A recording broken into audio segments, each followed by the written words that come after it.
बर' समाजाव बारानिफ्राय बारा जाबोगासिनो दं।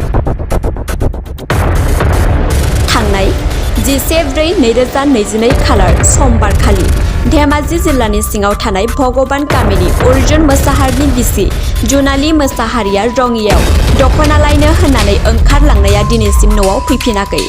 बिहा फिसाला सासे आरो फिसाजो सानै दं। बिनिखायनो जुनाली मोसाहारिनि फिसाय अर्जुन मोसाहारिया न'खराव फैनो थाखाय खावलायहरदों आरो खोनानो मोननाय बादिब्ला बिनि बिदा अनिल दैमारियानो जुनाली मोसाहारिखौ लानानै थांदों होननानै फोरमायदों।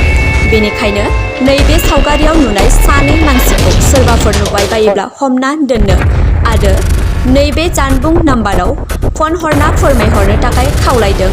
जानबुं नाम्बारा जाबाय 9957431834। रायजोफोर, आंनि जाथाया दाख्लै समबारखालि नायाव रङियाव थांनाय समाव सोरजों थांखो सोरजों माखो बेखौ मिथिनो मोनाखै। नाथाय मिथिनो मोनदोंदि बिदाया जोंनो थांफादों होननानै आरो बिदायानो माबादों होननानै। नाथाय आङो फैगोन सानदोंमोन, फैया दाबो मिथिनोबो मोना बबेयाव दं बबेयाव मा दं। नाथाय आं मिथिनो मोनाखै। नाथाय नैबे नम्बराव हरबानो कन्टेक्ट खालामहरबानो जाबाय। आंहा रावबो गैया, बिमा बुरै, फिसाजो सानै, फिसाला सासे। कलेजाव फरायो फिसाजोआ फरायो 8आव, ओमफ्राय सासेया 2आव फरायो। ओंखायबा नुबाय बायोबा नोंसोरो हमथानानै बा लाखिनानै दोनबानो जाबाय। समबारखालि 11 थारिखआव। ओमफ्राय रङियाव थांनानै दख'ना लायनो होननायखाय लायदों सानबाय, मा फैयाखै। मंगलबारखालि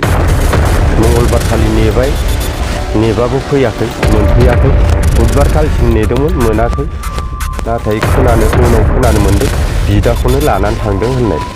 बेनिखायनो मानि थाखाय लांदों, मा जाहोनाव लांदों आं हमनानै मोनाखै। बेनिखायनो आङो दाबोसिमबो न'आव सुख सान्थि मोजाङै ओंखाम जानो खहाबा, लोंनो खहाबा ओरै थाबाय थायो। फिसाजो उन्दैयाबो बिब'जों गोबाखबनानै गाबबाय थायो। ओमफ्राय आङो मा खालामगोन, जेरैबो निरुपाय। जुमाय संलाबायदों आंनो, जुमाय हैदों। खामानि थांनो गोसोबाबो थांनो मोनाखै। दा आङो मा उफायै मा खालामगोन, फैसा गरसेबो आखायाव गैया। दा खावलायहरदों आरो फैफिननो थाखाय। दा खावलायहरदों आङो। नांगौबा कनसिडाराथ' होखागोन आं जेरैखिजाबाबो मानसिखौ फैजानो लुगैदों आरो आं।